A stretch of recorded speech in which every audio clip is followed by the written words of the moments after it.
What's going on, everybody? Lee Money here, the host of Money's Crazy Mind and Steel City Renegades. And you know, Redline Radio LLC is proud to partner with Growing Wings Adult Services for the creation of our brand new state-of-the-art production studio. Growing Wings Adult Services has been assisting adults with disabilities in the Northeast Ohio area for the past 5 years. For more information on how Lisa and the team at Growing Wings can assist your family, you can contact Lisa at 234-334-7547 today. Again, that's 234-334-7547.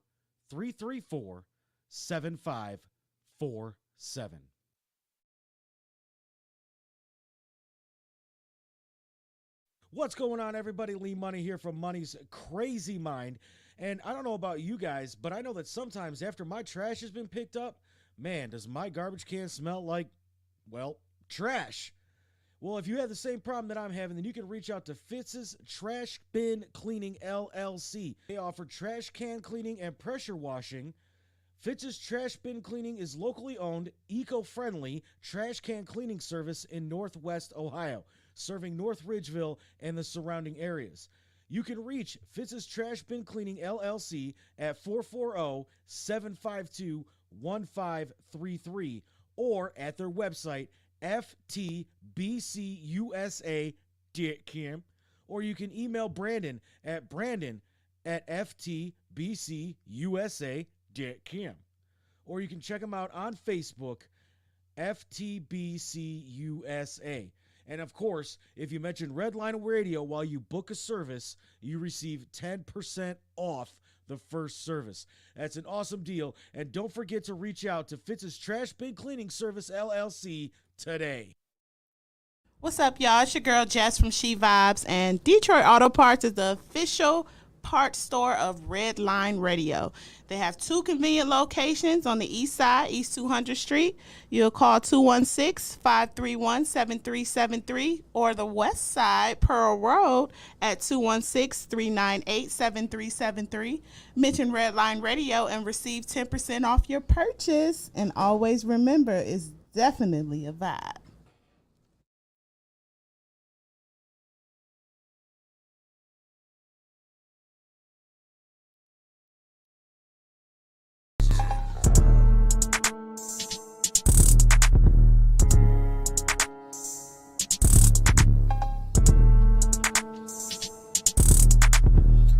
I hear that beat that lets me know that gin and cocktails on the. I don't know. I on the street. I'm a rapper. I feel like it was like that's too much pressure. That's. And I want to thank all my ginaholics and all my ginaholic wannabes and gonnabees for tuning in for another Comedy and Cocktails with Jen. We in the building. I have a beautiful special guest today. As always, I'm telling y'all, we have the most amazing talent in Ohio, really. And I want to say this. It's me, Jen, your host every week, Saturday, 8:30 to 9:30. You can catch me on Instagram, JenFunny33. Catch me on Facebook, Jennifer Chandler. I do want to give a shout out. One of our comedy fam passed away. A lot of stuff that we don't talk about. And I love to have fun and, like to pump people up. I'm the biggest cheerleader of anybody that you ever met. But Praise Dave is kind of dear and near to my heart. A Columbus comic. Very funny dude. Passed away from sleep apnea last month, July 30th. I just caught word of it. He had his repast or funeral on the 13th of August. And I just want to give a shout out to him. May he be resting in peace. Like I said, we have issues that we don't really talk about. And a lot of us use the stage as therapy, because we don't have the money to afford a therapist. But because it's just us letting out frustration, things that's going on in life. and I don't feel like we give our people our flowers like we should. So shout out to Praise Dave. I just want to do a little silence for like 1 minute for him because I haven't met him personally, but I follow him. I've talked to him on FaceTime, and it hit me hard because I have sleep apnea as well. I don't snore just to be snoring. I have a disease. Thanks for asking. You know, people so rude nowadays. They just say stuff just to be saying stuff and don't know that you're going through something. You know, so let's just be mindful of how we treat others. And just a moment of silence for my boy, Dave.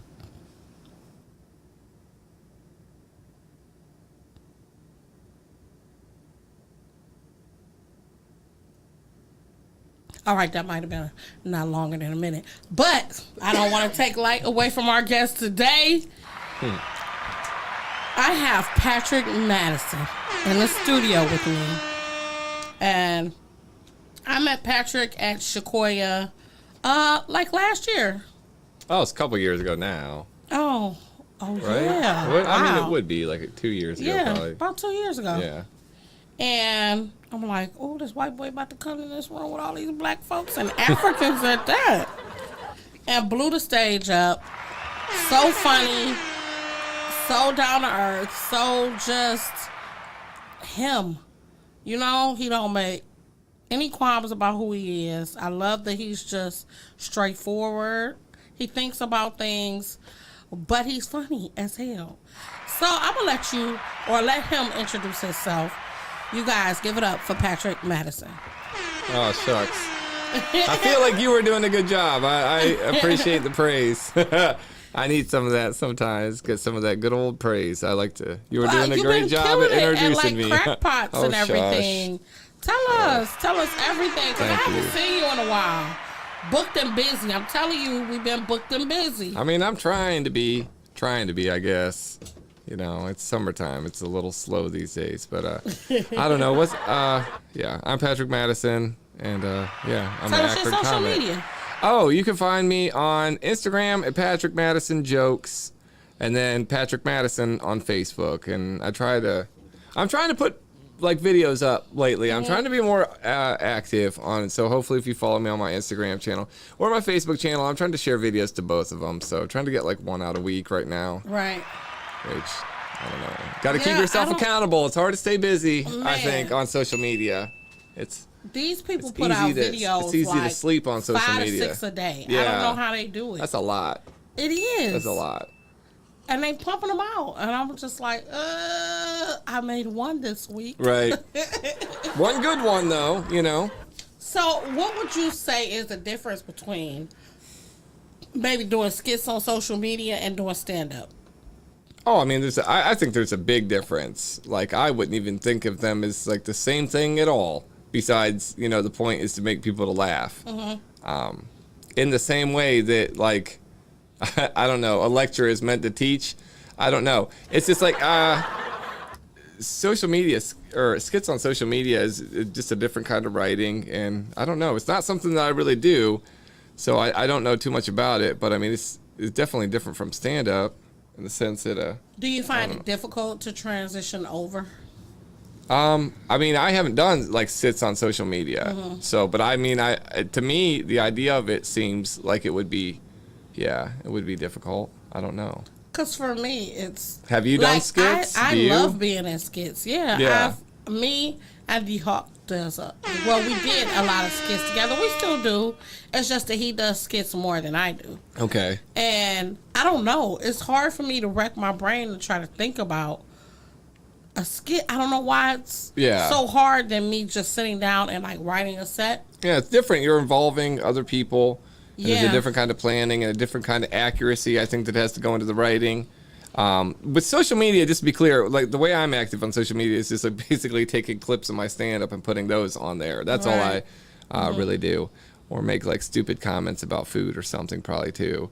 But yeah, I think like skit writing though, it involves a different kind of like, I don't know, being like accurate with your words quick. And just, you know, you have to be like involving other people. And so it's just different. It's different from the monologue that is, stand-up comedy. So what got you into comedy, and how long have you been doing comedy? I think I got into comedy probably the same way most people get into comedy, which is like I was watching comedy on TV, like Dave Chappelle or one of the greats, of course, and not some open mic. And I saw it, and I was like, I can do that, though. I'm funny. I can probably do that, too. That's how it starts off, right? Yeah. And one of the things that's attractive to me about comedy as a performance is, like, you can either, as a newbie, as somebody who's maybe even, like, never done it before, you can share the stage with somebody who's potentially done it for, like, 20 years. Yeah, you don't get that with anything. Like, as a musician, you can't be like, this is my first time ever playing guitar, so once Radiohead is done, do you mind if I play for 5 minutes? Or, you know what I mean? Like, as a musician, like playing guitar, which I don't know, for some reason I think of that as the other way to be an entertainer, is to play music. You have to, like, practice and be really good at it, and you still probably will never get on the stage in front of a decent crowd. But with comedy, you can just wander in with your dick in your hand, and it's really easy. I don't have one of those. Or, your tit. Or whatever you want to bring, really, or neither. But you can get on stage with it. Right. I find that comedy is accessible to everybody. And to get, and so I don't know. That's something I've always liked about it. So I saw Dave Chappelle on TV and was like, I can do that too. And then called up Funny Stop Comedy Club. And then they were like, bring 5 people. You come to do this Wednesday. And I just remember thinking, like, well, Dave Chappelle got famous in high school, and so he probably always had friends that he could bring, and that would make it a lot easier. If I was still in high school, then I'd have 5 friends I could bring every week. Right. But now that I'm in my 30s, no one wants to hang out with me, so it's going to be really tough to get famous. Yeah, For like 6 months, all I knew of was, like, Bringer. Definitely don't have that many friends. Well, I do, but they scattered. Like, they're not all in Cleveland. I have never got 5 people, like, in my family to come to a comedy show ever Oh, again. family is the worst. Family is the worst. I think they got to see it to believe it because they know you. So in their minds, it's like, Patrick? Right. No, I think for, like, they were like, oh, this is just more of the same. Like, we can watch you do this in the living room at home. We don't need Absolutely. to come out and, get off our asses for you to make a spectacle of yourself. Like, I know, like, now it took me a lot for my mother to come to a show. Okay. Like, we literally got in the car and drove to Pittsburgh because she did not believe that somebody hired me to do a show. Oh, wow. She was like, oh, like, you're really serious. I'm like, yes, I didn't take this 2-hour ride to talk to you. Like, I'm serious about this. That's awesome. And then, the longer I did it, I think the more she got adjusted. Right. And then the more people came up to her and was like, doesn't your daughter do comedy? Like, isn't your daughter, like, hosting a room and stuff? And then by default, she feels like she's popular. So. Right. Yeah. She's getting all that positive attention. She's probably proud of you. Is she proud of you? She would never say it. Oh, really? No. Okay. Oh, wow. Yeah. No, that's sad. I'm sorry. I feel like I struck a chord. No. I didn't mean to, like, do something it's cool. It happens. Yeah. How do your mom feel about you doing comedy?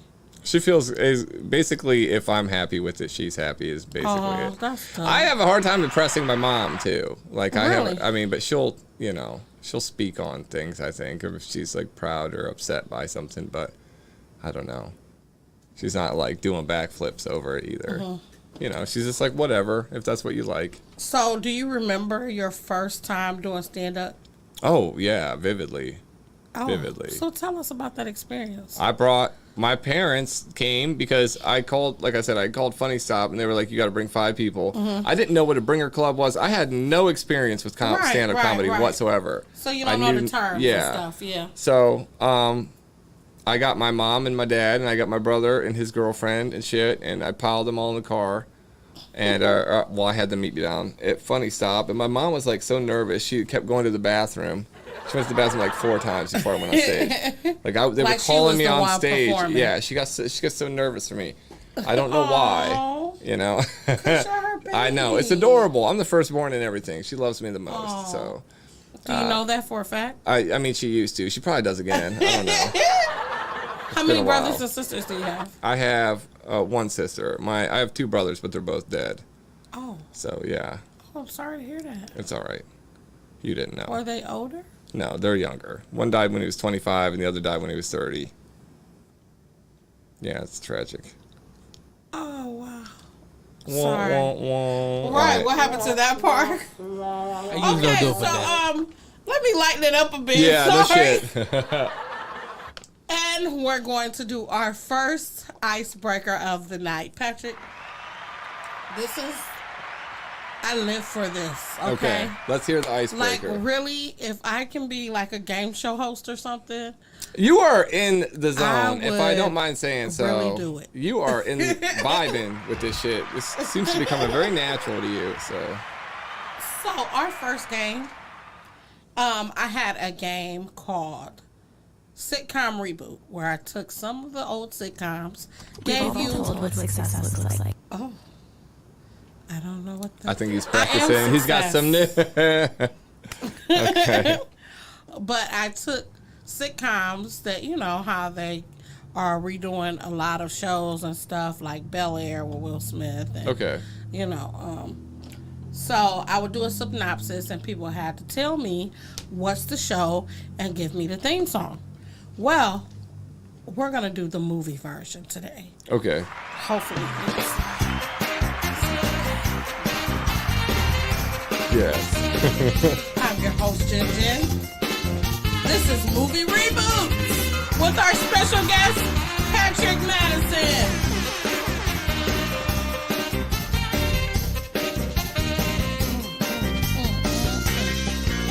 Okay.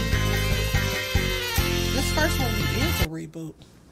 The reboot actually came out this year, and it's about high school students who are being terrorized by a ghost face killer.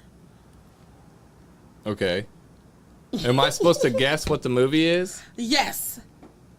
High school students it's a reboot of a movie about high school students who are being terrorized by a Ghostface killer. Yes. Does it have something to do with like that How High, like Method Man movie? No. What is Uh-oh. that? No. But in the original, Drew Barrymore was the first one to get it. Is it Scream? Yes. Reboot? Okay. You don't remember Scream came out this year? Oh no, I don't. Oh, you must not. I don't know watch a lot how of TV. that they were high school students getting killed. I don't. Oh, because he has a ghost face type of mask. What's Oh, I see. Okay, well I still got it. So Oh, okay. Right. okay, that was pretty good I'm actually. confused. That's pretty good. Did I Okay. mess it up? No, you did a Wasn't good it job. Ghostface? I'm confused. So Oh, okay. okay. Yeah. Oh, this next one is kind of hard. Question number 2. Patrick Madison, can you get it? I hope so. Oh, this movie's kind of older. A Steven Spielberg movie. Did I say it right? Yeah, Spielberg. Close enough. Okay. Filmed in the 80s about two sisters torn apart at a young age. One is forced to marry an older man who beats her and raises his kids. Do you know it, Tim? I think I do, but I can't tell you. Two sisters. What else can I say? Steven Spielberg. Me all and you I was must like, I never hope it's, part. I hope it's E.T. That's all I could think was, because that's the only Steven Spielberg movie I think I even That's know. about an alien, though. Yeah. This is about Is it Alien sisters. Sisters? No. But let me see what else I can say. Man, dude, I'm having a hard time with this. It's okay. Don't think too hard. I don't know. Yeah, you have to give me more. I'm trying to. Oprah Winfrey was in this I know movie. this movie. Is it The Color Purple? Yes. What now? How? Okay. What does that have to do with Steven Spielberg? He was the director. Of The Color Purple? Yes. Oh, was? you didn't know that? No. Oh, I didn't know you didn't know How that. the hell did I didn't. Okay. Yeah. I know. I'll stop now. I'm burying myself. I did not know that. Really? Okay, I didn't know you didn't know. Ooh, this is a good one. Question number 3. Movie reboot. Movie reboot.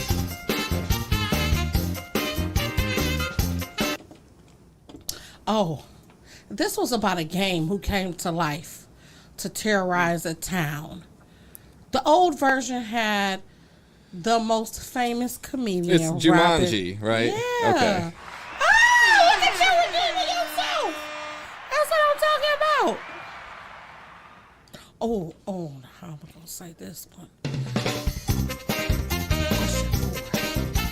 can get it. It's not a reboot, but it's good.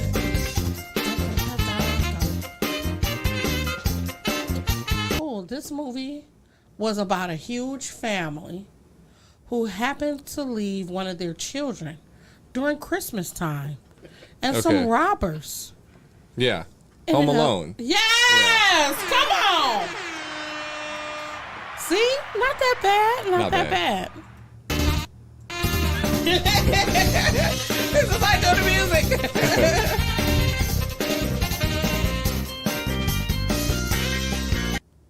Ooh. Oh, okay. This is one of my favorites. This is about some teens who have trouble sleeping because Friday the 13th? Oh no, or Nightmare on Elm Street, rather? Yes! Okay. Man, now I'm super good at the game. Oh, see, once you get that first, it's kind of like sex. Once you get that first nut out the way, then you're good, you know? Okay. Right. Question number 5. Ooh, we got everything doing. Okay, this is a reboot that actually came out this year. A book Stephen King wrote that was adapted to a movie about a little girl who could start flames. Fire starter. Yeah. Is it doing good? Is there a new? Oh, It's one. I haven't seen it yet. It's with the guy from the High School Musical. What's his name? Efron. Zac Efron? Yeah, he's the father Okay. in the new one. I haven't seen it yet. It was really good. I like the I like reboot of that. Oh, I'm gonna put that on the list for next week.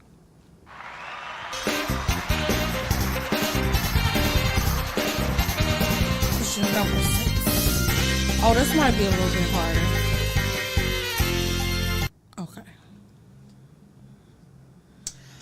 This is a cult classic, I would say, about two friends getting high. One gets fired, the other one owes his drug dealer. Friday. Yes! Yeah. Oh, that's different. Look at Patrick going off. Oh, no, I haven't really seen this movie. I'm kind of embarrassed.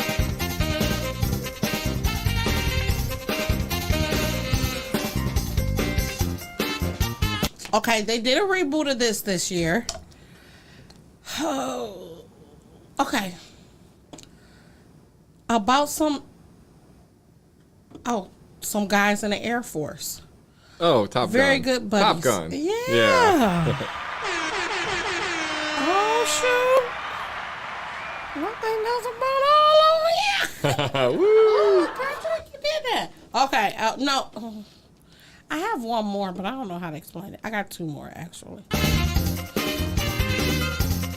I like how Tim just brings in the music at like not. There's like no uniform. It's just like surprise. It's the game. Never know when Yeah. it's gonna pop up.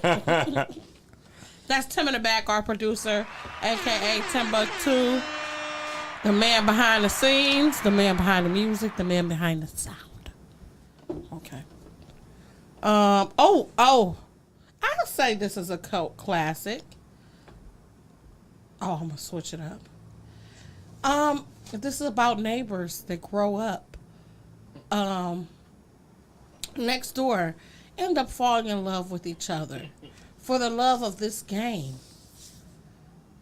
And it actually tears them apart and brings them both together at the same time. You made a fool of me. I don't Tell me why. I don't know. It stars Omar Epps and Sanaya Lathan. I don't know it. Double or nothing. It's a sport in the name. Just go through some sports. It's not baseball. It's another is it one like with a B. basketball? Yes. Basketball what? I don't know. Above the rim? No, I don't know. Not above the rim. No, I know. That But white man I can't don't jump. know. Right? I see why he didn't Love get and this one. basketball. Love and basketball. Okay. I can understand why you didn't get that one. I understand. Yeah, I know I did a poor job of kind of explaining that one. It's okay. It's okay. Guess what? Right now, let's hear a word from our sponsors. This is my favorite part of the show as well. Growing Wings Adult Services is the official sponsor of State of the Art Studio 2.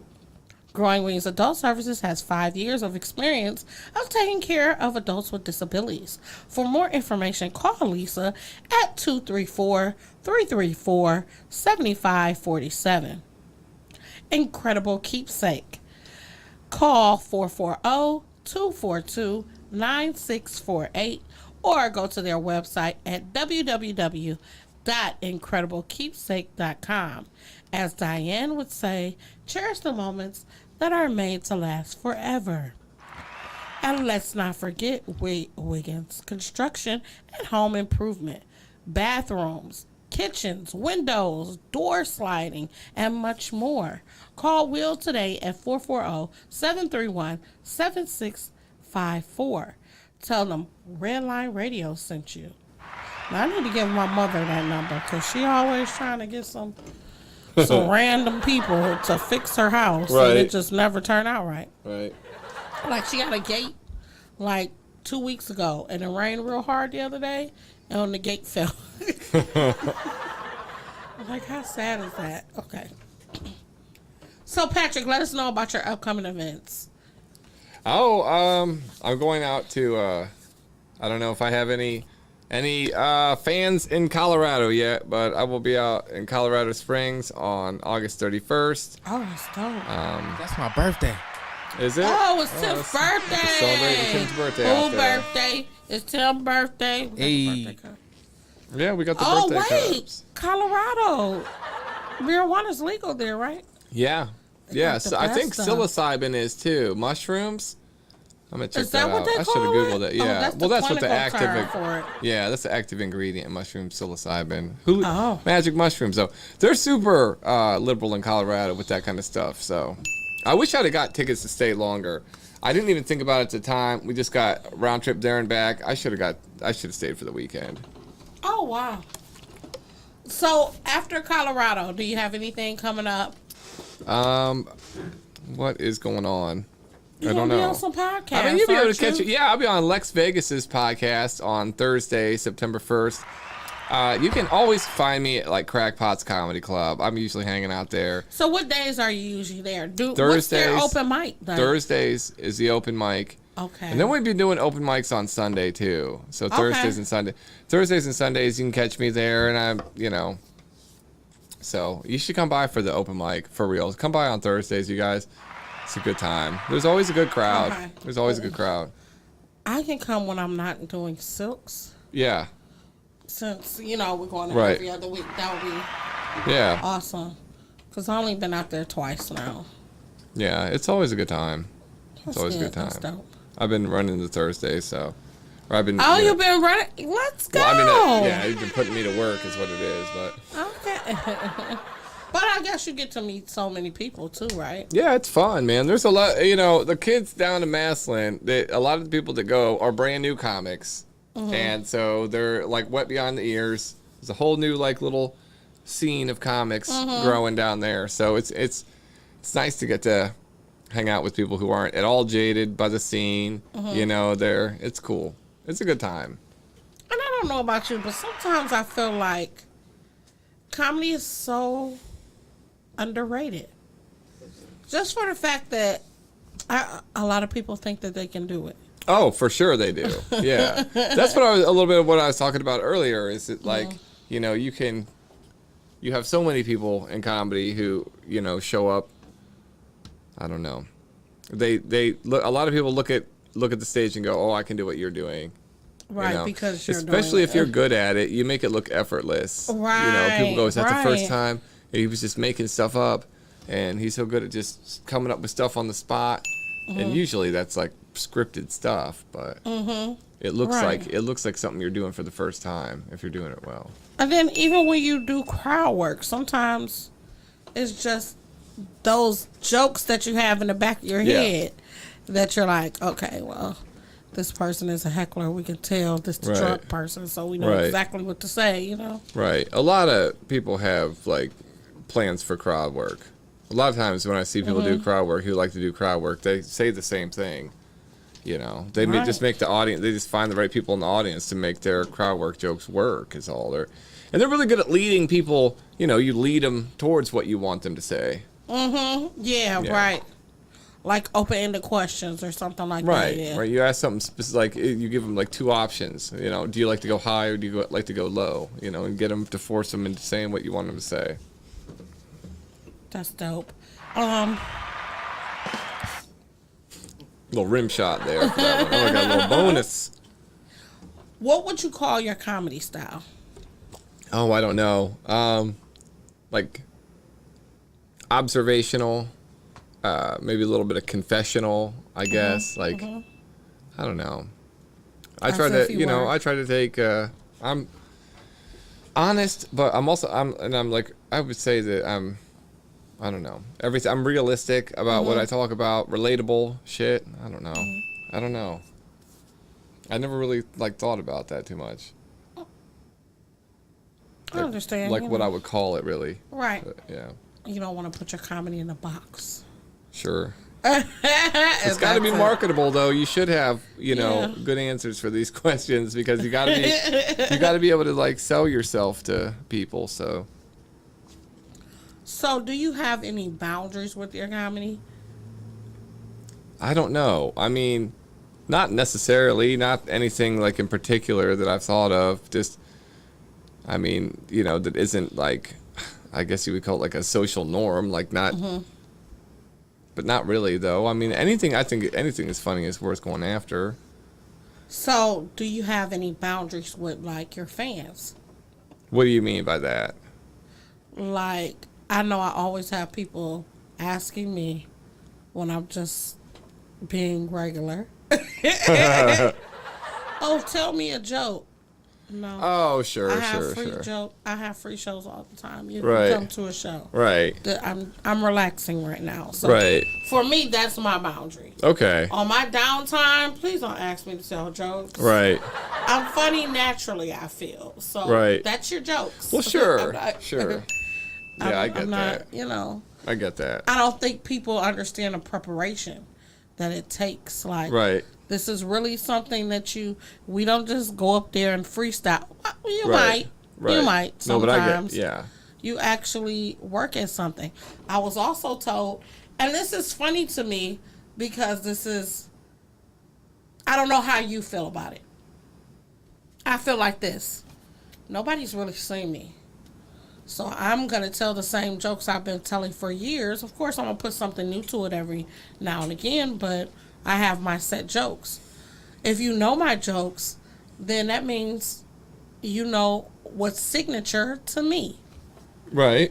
You know? So Yeah. I feel like if you hear them, of course they're going to stand out because you're used to hearing them. You know that's my signature joke. Right. So how often do you write? How often do you do all new jokes? Because I think people have a misconception.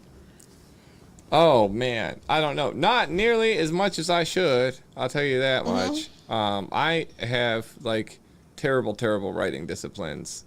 So I mean, you know, I try to have.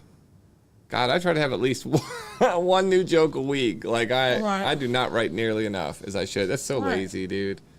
Oh my God. Well, no, but So you lazy. can have a joke and develop it over years. Oh, like well, yeah, I've had a yeah. joke that I've been working on and trying to finesse it and really, you know. But as far as like as a discipline, I don't sit down and write nearly as much as I should. I'm constantly like I have procrastination problems is what I'm saying. Oh, yes, me too. But you know, so like I try to have like new shit, like a couple new jokes once a week if I can. Tim, did you want to chime in? Yeah, I was just gonna ask, like, what does your process look like? Yeah. You know, I don't know. It's lazy as it possibly could be. The least amount of effort is what my process is. Like, most of my stuff is, like, something happens that I think is funny in the day, and then I write it down, or something happens fucked up. Usually when it happens, it's fucked up. Usually when something happens that like, becomes a joke of mine, it wasn't funny at the time it happened. You know what I mean? Like, that kind of stuff is, like, almost usually too Dark obvious. humor? Dark humor? It's not even just that. It's just like, I don't know, like, it's an annoying, like, having a prostitute out front of your house is not hilarious when it's happening. You're not like, oh, this is my favorite thing happening right now. Right. You're like, get the fuck out of here. Like, what are you doing, lady? Like, there's a crackhead, like, clucking at the end of my driveway. It's not, it's not immediately hilarious. But I pretty quickly identify this is going to be funny later.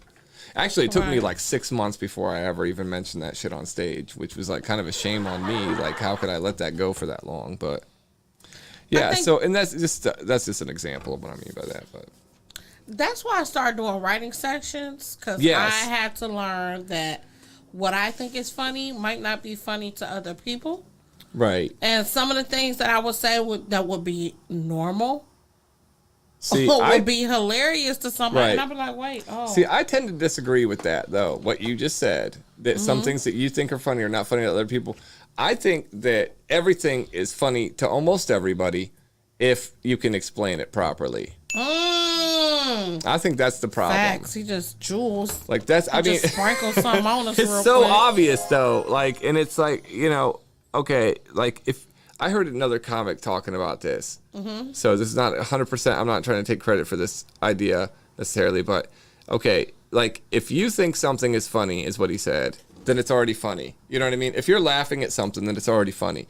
Even if you're just laughing about it in your head, it's funny. But, and then this is my thing. The problem with that is, how do you get somebody else to hear it the way that you hear it? And that's the whole magic of comedy. The magic of comedy is not being funny necessarily. It's being able to explain funny. You know what I'm saying? That's how I like the whole craft of comedy is like, translating an idea to a crowd of people who you don't know their vernacular. You don't know what slang they're familiar with. You got to make it as packageable and digestible as possible. So you know what? I was working on a joke, and D-Hawk had to tell me that. Shout out to D-Hawk. Like, nobody knows what you mean. Like, dumb it down. Right. Because I was working on this joke that was kind of like, it was hoe adjacent. But he was like, what the fuck is adjacent? Nobody knows what that is. Right.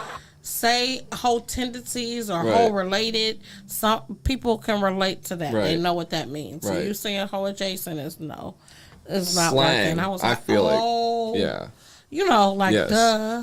I would love to have a writing session with you. Yeah. It seems like you're a wordsmith. I mean, I don't know about that. I mean, I try to use my words, but I mean, dude, I think that slang in general is a pitfall. Like, if you're writing and it counts on slang, then there's already a problem, because they are not going to get it. There's just too many times when I say I go to the bodega down the street, too many times that I can see the crowds struggle with bodega. And that's not, like, where I live, that's not a slang at all. That's the name of that's store. What people call the store. Yeah. Too many times people have, like, choke on that spot.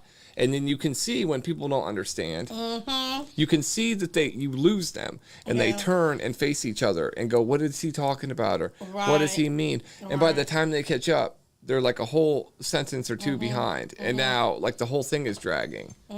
So and you have to, everything knowing has to your crowd, too. Yes. People don't understand. Of course.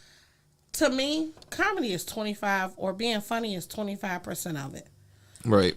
It's stage presence. It's crowd work. It's your joke setup. Yeah. More than just the funny. Yes. And the delivery. Yeah, it's confidence is what it is. Yeah. It's if confidence. you don't deliver it right, because I will tell a joke the same in front of 500 people that I do in front of 2. Right. I'm going to give that same energy. Right. But, I try to put a little something on it. A little gin juice. Yeah. Like, Yeah. Right. And I wonder, like, when you say that, put a little something on it, I do the same thing too. And sometimes I feel like that's more for me than it is the crowd, because I've told the joke so many times, like it's almost like I have to, like, keep manipulating it to keep it like coming out fresh. So it comes out fresh. Yeah. You want it to come out, and Absolutely. it's like my little psychological trick to make it like it's like I just thought of it, like it's exciting as the first time. Yeah. Yeah. Cause I'm not. I can take criticism. It's just who's the criticism coming from. Right. Because a lot of people can speak about the craft if they're not doing it. Right. You have to be in it to know. Sure. Nobody's gonna sit up there and write. I mean, you have people who can do that, who write different jokes every day. They're gonna have a different set every time they come. You can't have a different set. But That's it's like, unrealistic, because jokes take time to develop, and it's like absolutely. It takes time to like work through it. I don't know. I mean, yeah, there might be like a person out there who does it, but I don't know of any comic who's killing it. They would be famous for writing jokes, brand new jokes every time. Right. You know what I mean? Like Right. Jerry Seinfeld. Like, it took him, he said, 7 years to get his first 20 minutes together.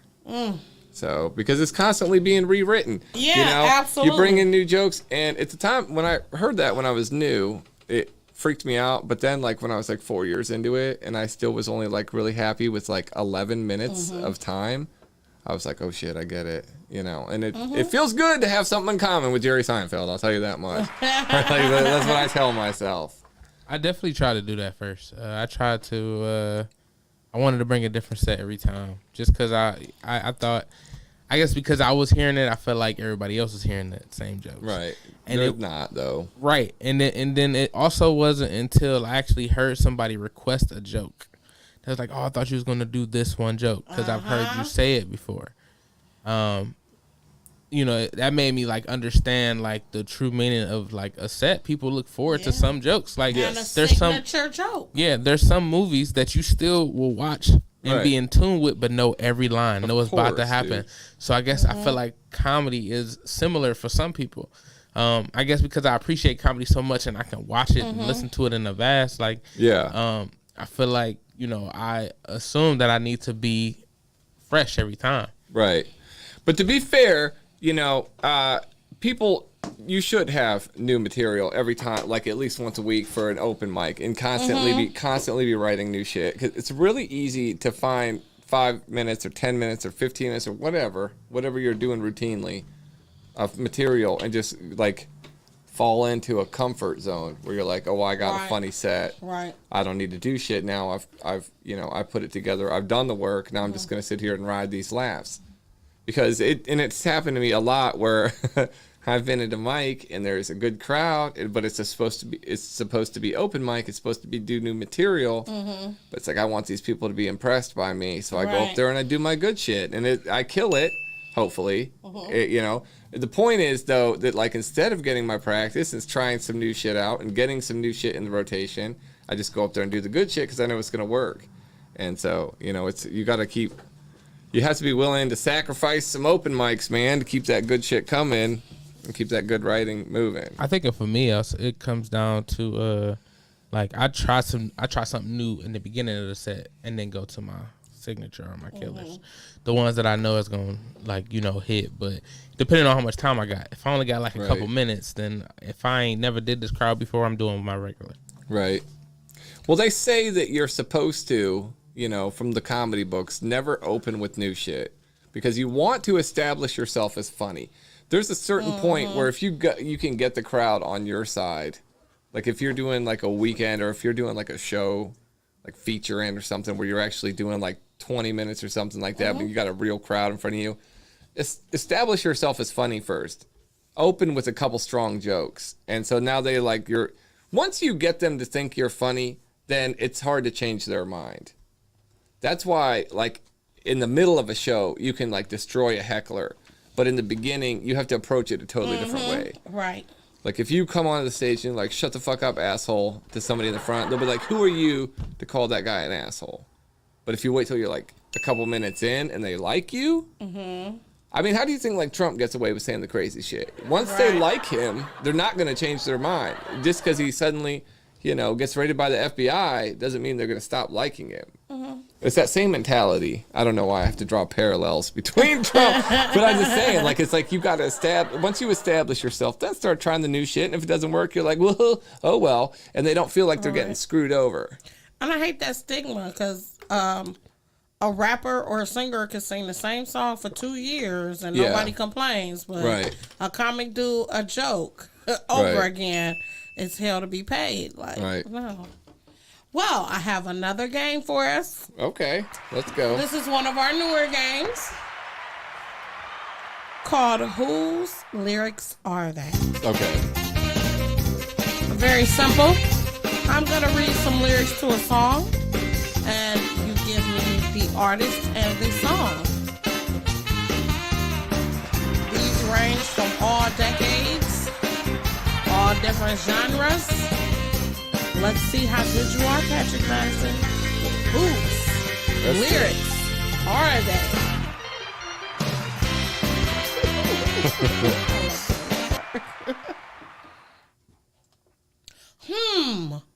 Hold up, shorty. Hold up, bitch. Please don't touch me. Look at my fit. Look at my ankle. Look at my wrist. This one is a pack. This one is a brick. That one a op. That one a lick. This one for pop. This one for juice. I am the one. Bitch, you a deuce. Brrr. Niggas give it up in my city. Really shed blood in my city. Tell them I'm Nina, my bitch. She a rider. I got a shooter. And I got a driver. They want the head. I am the only provider. I do not know. This one a brick, that part, I can picture that. Them pointing to their different jewelry and this one a brick. I can't remember who it is. So at first I thought it was Kendrick Lamar. For a minute I thought it was him, but then it's a female. Oh, it's a female? I definitely don't know who it is. A female rapper who claims to be the queen bee. Oh. Now I have to be embarrassed about what's her name again? I know who. Lil' Kim. Well, actually, she is the original queen Oh, bee. so then the new one would be Nicki Minaj. Right. Okay. So I definitely know the track because I kind of like Nicki Minaj. Do We Have a Problem? One of her newer songs. I think it came out last year. I appreciate beginning of this year. female rappers. I have a joke about that, but yeah, Nicki Minaj is cool. All right. Question or song number 2.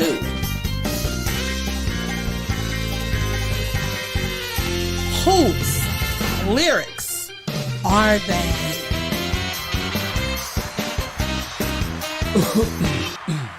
Excuse me. Oh, I love this song too. Used to spend my nights out in a bar room. Liquor was the only love I'd known. But you rescued me from reaching for that bottom and brought me back from being too far gone. You're smooth as, you're sweet as strawberry wine. You're as warm as a glass of brandy. And honey, I stay stoned on your love all the time. Oh, the sweet is strawberry wine. That lyric stands out to me. Yes. Man, this is a rough start with You these. used some good context clues. Yeah. I can read it again. It's okay. Oh, I can't. I usually have facts, but I didn't this time. Sorry. The strawberry wine line, though, because you don't hear about strawberry wine a lot, and the sweetest strawberry wine. Oh my gosh. If it would help you, it's about a state and a brand of liquor. Used to spend my nights Do you know it? out in a bar room. Liquor was the only love I'd known. But you rescued me from reaching for that bottom and brought me back from being too far gone. I give up. What is it? You're as smooth as. You're as sweet as strawberry wine. You're as warm as a glass of brandy. And honey, I stay stoned on your love all the time. I give up. What is it? Okay, so the football team the Titans are from. I don't know. I know that's. You don't I know feel like I'm football? just kicking me when I'm down. No, I don't know. I don't know that. Okay, Nashville is in what state? Oh, Tennessee. Okay. Crown Royal. Is that the Jack answer? Daniels? Yeah. What kind of liquor is it? Oh, whiskey. Thank you. Put it together. Tennessee whiskey? Yeah. Is the name? I don't know Chris that name. Stapleton. Oh, I would have never got Stapleton. that. I might probably heard it Oh. on the radio though. Yeah, you're as sweet as Tennessee whiskey. I don't know. It's not ringing a bell. Strong as strawberry wine. You should hear it. It's a beautiful song. Oh, and I got hit to this guy named Jelly Roll. Watch him. He is cold with it. He's so cold, I'll make that my stripper name, Jelly Roll. Okay, I got a couple more.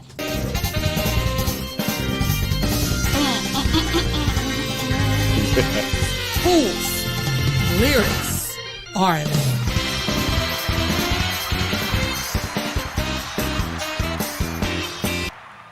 You don't know me, babe.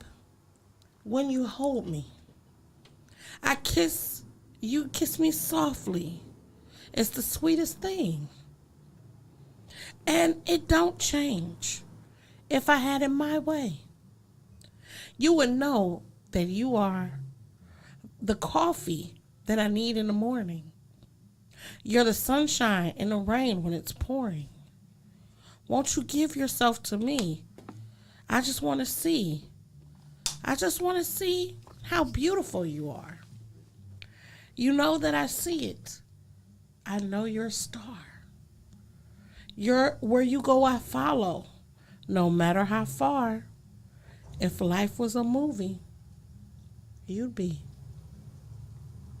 The Star? I have no idea. I have no idea. These R&B songs are killing me. Okay. All these love songs and whatnot. Sorry. No, you don't have to Best part. apologize. I just. I By don't know. her and Daniel Caesar. Oh, I see. I have no idea. Tim's over here getting down. Tim will be killing this shit. Okay, ready? Yes. Who lyrics are they?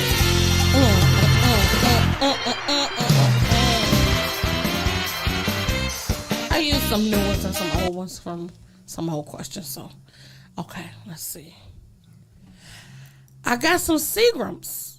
Everybody got their cup, but they didn't chip in. Oh, that's Gin and Juice by Snoop Oh, Doggy you knew Dogg. that. Yeah. But this type of shit happen all the time. You gotta get yours. I Before fool, I gotta get mine. Yeah. Okay, here we go. Next question. Who lyrics are they? A lonely mother gazing out of the window, staring at her son that she just can't touch. If at any time he's in a jam, she'll be by his side, but he doesn't realize he hurts her so much. But all the praying just ain't helping at all, 'cause he can't seem to keep himself out of trouble. So he goes out and makes his money the best way he knows how. Damn it. Another body laying cold in the gutter. Listen to me. Is it? Oh, is it? Don't Go Chase a Waterfall? Yes! Okay. I knew the song though, and you said to listen to me. That gave it up. And do you know the group? Oh, of course I do. TLC. Woo! Ooh, now I love this song. Couple more left, Patrick. You can do it. You can do it. Whose lyrics are they? When your legs don't work like they used to before, and I can't sweep you off of your feet, will your mouth still remember the taste of my love? Will your eye still smile from your cheeks? And darling, I will be loving you until we're 70. And baby, my heart could still fall as hard at 23. And I'm thinking about how people fall in love in mysterious ways. Maybe it's a touch of a hand. It seemed familiar to me at first, but I don't know what this one is either. You do. I'm sure it seemed familiar at first. With the legs and the sweeping off It's the feet. another ginger. I don't even think he's from America. I don't know. Okay. Ed Sheeran. Is it Ed? Okay. When You your said legs- ginger. When your legs don't work from the test of these nuts. Don't he? He has red hair. Okay, I'm going to do 2 more really quickly. And then I'm going to ask you some closer questions. Okay. And I want to thank you again for coming by, Patrick. Thank you for having You're me. Jen. amazing. All right. Whose lyrics are they?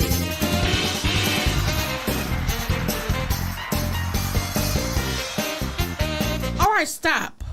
Collaborate and listen. Okay, that's obviously Ice Ice Baby. The ones that I get, though. You know?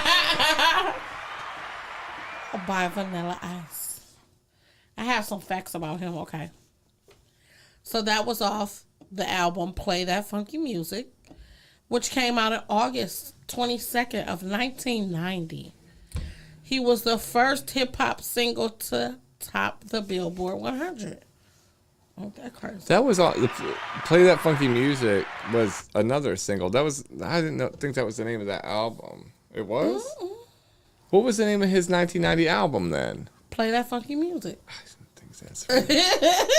Well, I Googled it. Take it up with Google.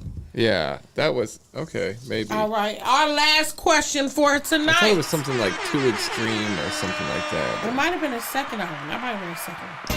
Whose lyrics are they?